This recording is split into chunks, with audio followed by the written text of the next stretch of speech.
Salut les gars, c'est Oidium, on se retrouve pour une nouvelle vidéo, où, comme vous l'avez vu dans le titre et la miniature, j'ai fait top 16 à Villepinte. Donc c'est pas réellement un top, parce que c'est maintenant on considère que le top 8 sur des events comme ça. Mais vu que c'est quand même un bon résultat, voilà, top 16 pour un event avec 250 personnes, avec Vanquish Canine. Donc ça reste quand même un assez beau résultat, donc c'est pour ça que je vais vous faire quand même la petite deck profile. Et puis voilà, puis ça me permet aussi de faire une vidéo YouTube, vu que je poste beaucoup moins depuis un petit moment. Ça me permet aussi de me relancer un peu sur YouTube, et puis voilà. Je suis de plus en plus régulier, bon, il manque encore un petit truc pour justement faire le top 8. Je vais essayer de continuer à m'entraîner et de devenir meilleur, et puis let's go quoi. Donc on passe à la profile. Du coup pour le deck Vanquish Canine, je jouais à 40. Au niveau de mon tournoi, c'est plutôt bien passé, j'ai gagné 4D, j'en ai perdu 4, j'ai joué contre 3 Dragon Tail variantes, il y avait du Branded, un peu de Magistus. Dans l'ensemble, Vanquish a un très bon pick contre Dragon Tail, donc c'est pour ça que j'ai fait office ce choix de deck. Et c'est surtout que c'est un deck que je pilote plutôt bien, et il me plaît, donc c'est pour ça que je suis parti là-dessus. Donc c'est parti. Au niveau des Vanquish, des cartes Vanquish, je jouais le terrain et Stécure Soul, je ne jouais pas la trappe. C'est un choix, c'est plus pour le confort, pour essayer de moins briques. Et je trouvais que la trappe n'était pas super intéressante non plus. C'est une bonne carte, mais voilà, je pense pas qu'elle soit mandatory dans le deck. Au niveau sinon des monstres, du coup 3 Olishu, ça y a pas de débat là-dessus. 3 Madlove, voilà pareil. 3 Jiaolong, j'ai vu des DL à l'époque qui jouaient 2 Jiaolong. Que ce soit à l'époque ou même post-ban, il faut jouer Jiaolong à 3. C'est un level 5, il est fire, donc c'est mandatory aussi selon moi. Un Valius, un Burger. Burger, je joue que à 1. J'ai vu des DL avec Burger à 2. Ça me semble pas être intéressant, c'est une brique. Malgré que ça soit un Vanquish et un attribut, Dark. Ça reste une brique, mais voilà. Sinon, Burger vraiment a été l'homme du match, on va dire, l'homme du tournoi. Il me fait gagner contre Luna Light, alors que j'avais pris Heavy Police ou Shifter contre Luna.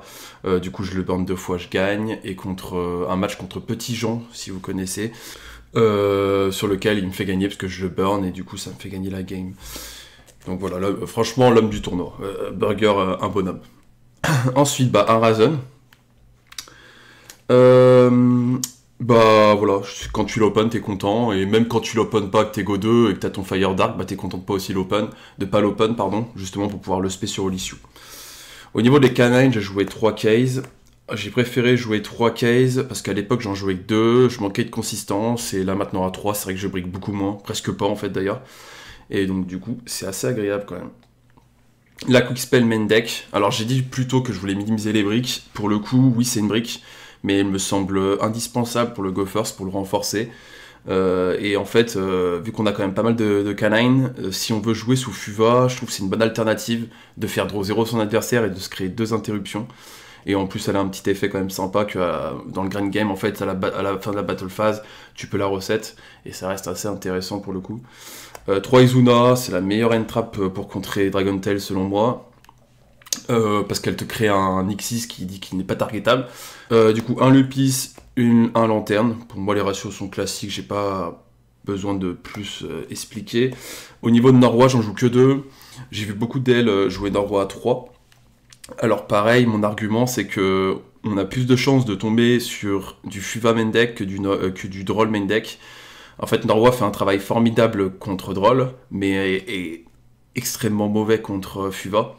C'est pour ça que je veux pas trop l'open non plus. Je trouve que c'est une bonne carte, mais qui est mauvaise contre Fuva. Et il faut savoir aussi que quand elle est Go 2, c'est pas forcément un one card combo. Oui, c'est un one card combo de manière générale quand t'es Go First, mais quand t'es Go 2, si l'adversaire a plus qu'une carte en main, tu pourras jamais le norm, et donc du coup c'est une brique.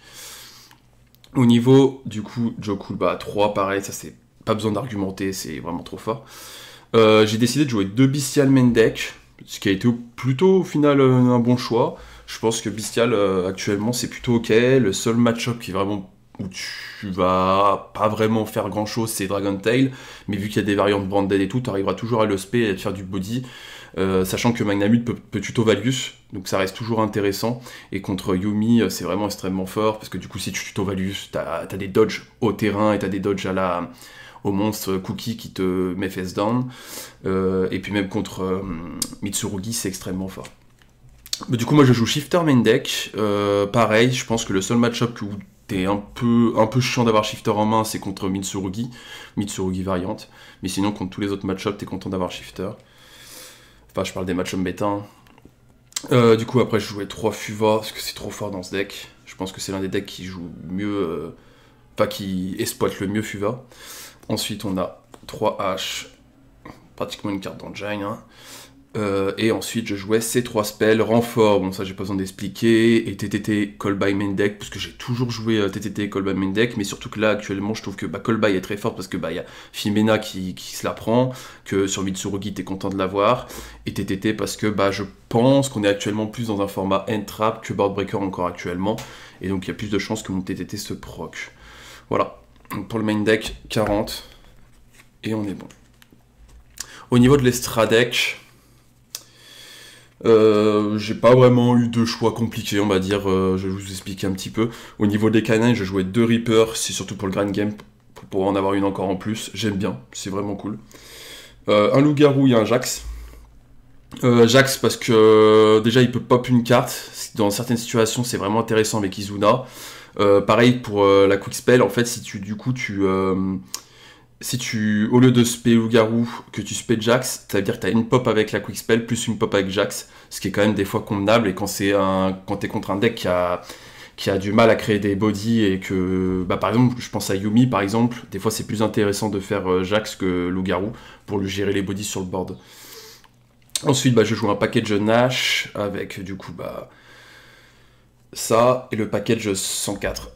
Ça me semble être le meilleur package, parce que du coup, en fait, c'est 104. Déjà, il est sympa sur le board, hein, malgré que c'est pas que pour ça que je joue, c'est surtout pour son effet de pouvoir pop une spell. Et la plupart du temps, je m'en sers pour pop du coup la Case of Canine, pour pouvoir reset la quick spell depuis soit le cimetière, soit depuis le deck. Donc ça reste assez convenable, malgré que son effet sur le terrain est très cool. Je joue Tiras pour le match-up Yumi Mitsurugi. J'ai pu le sortir une fois pendant le tournoi, ce qui a failli me donner la game. J'ai pratiquement gagné 2-0 en fait contre un Yumi Mitsurugi. Je pense avoir mal joué la suite de la game, ce qui m'a coûté ce qui m'a fait perdre. Mais après sur la dernière, je gagne heureusement. Mais Tiras finalement a fait son job. Le seul problème de Tiras, c'est que quand t'es contre un Yumi Mitsurugi qui a fait full board et que toi t'as Tiras sur le board, en fait tu vas avoir une chance sur 3, une chance sur 4, voire une chance sur 2, ça dépend, de battle.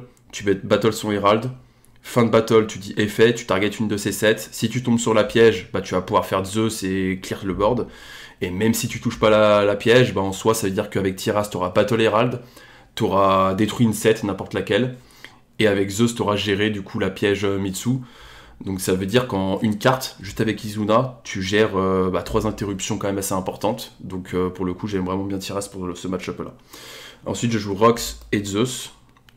Rox parce que ça me semble assez intéressant des fois sur tes setups avec la Link où tu veux débloquer ta zone, et puis même en fait tout le monde oublie aussi l'effet de quand t'as un Hearth d'attaché pour pouvoir péter une carte sur le field, et Zeus parce que ça me semble mandatory de l'avoir quand tu joues Izuna. Ça te fait des Zeus des fois pas targetables avec Tiras, ou même le match Dragon Tail, t'as juste à faire un Reaper et ensuite tu battle et tu fais Zeus, enfin ça reste très très fort. Ensuite je joue Saryuja, pas besoin d'expliquer, hein, maintenant c'est mandatory dans ce deck. SP, et je joue que 2 rochers. Je joue pas Typhoon, franchement c'est très ok de le jouer, je comprends pourquoi les gens le jouent. C'est juste que je suis pas fan de la carte actuellement, malgré qu'elle est quand même assez intéressante, hein, mais c'est juste par manque de place, je pense que tout ce que je joue est plus que mandatory. Le seul argument, ça serait de remplacer Tiras par Typhoon, mais Tiras me permet des fois de faire du café, donc je le garde. Du coup, le side, j'ai joué que 2 Vengeurs. Le fait d'en jouer 3, ça me semble pas être déconnant. C'est juste que je voulais pas en open trop en main non plus. J'ai déjà pas mal d'armes en fait main deck contre Dragon Tail, et je trouvais que avoir trop de Vengeurs c'était aussi contre-productif. Là où en fait justement Dragon Tail a des outs, ils ont Fenrir, ils ont des fois juste Mululu ou Fimena qui vont dodge complètement Vengeurs. Malgré que ça reste une très bonne carte contre Dragon Tail, contre Lunalight, contre même Branded, ça reste intéressant. Ensuite j'ai joué Meols, j'ai pas joué Puru, je pense que les deux se valent un peu, malgré que Puru soit peut-être un peu plus polyvalente que Meols, mais je trouvais que Meols touchait en fait certains match-ups que je n'avais pas forcément de side pour les contrer. Je pense à Malice par exemple. D'ailleurs en fait Meols me donne une game, c'est plus le choix d'Alexandre Petitjean qui continue à jouer sous Meols qui me fait piocher, qui me donne la game, mais du coup en fait le fait que j'ai Meols, ça l'oblige un peu à commit, c'est du coup me donner de me faire piocher, et du coup c'est ce qui me donne la game. Donc vraiment pour le coup Meols très content. Après je l'ai pas rentré contre tous les match-ups, mais je lui demande déjà de me combler le match-up Yumi, Yumi Mitsu, Mitsu pur, un petit peu, hein, je dis pas que c'est extraordinaire contre, c'est aussi pour Malice, voilà, c'est assez polyvalent et c'est assez intéressant. C'est très mauvais contre Dragon Tail, mais c'est pas bien grave en soi. Ensuite, je joue 2 fantasmés, ça c'est le choix le plus compliqué que j'ai dû faire. Je pense que si je devais changer ça, je pense que je mettrais plus qu'un fantasmé et je trouverais une autre carte à mettre. Je suis assez perplexe là-dessus, j'ai pu quand même le rentrer 3 fois, du coup contre Malice, contre Yumi Soulfucker et contre Yumi Mitsu, mais contre Yumi Mitsu, en fait, s'il n'arrive pas sur ses steps Yumi, bah des fois tu vas pas faire de link et du coup il est vite mort en fait en main.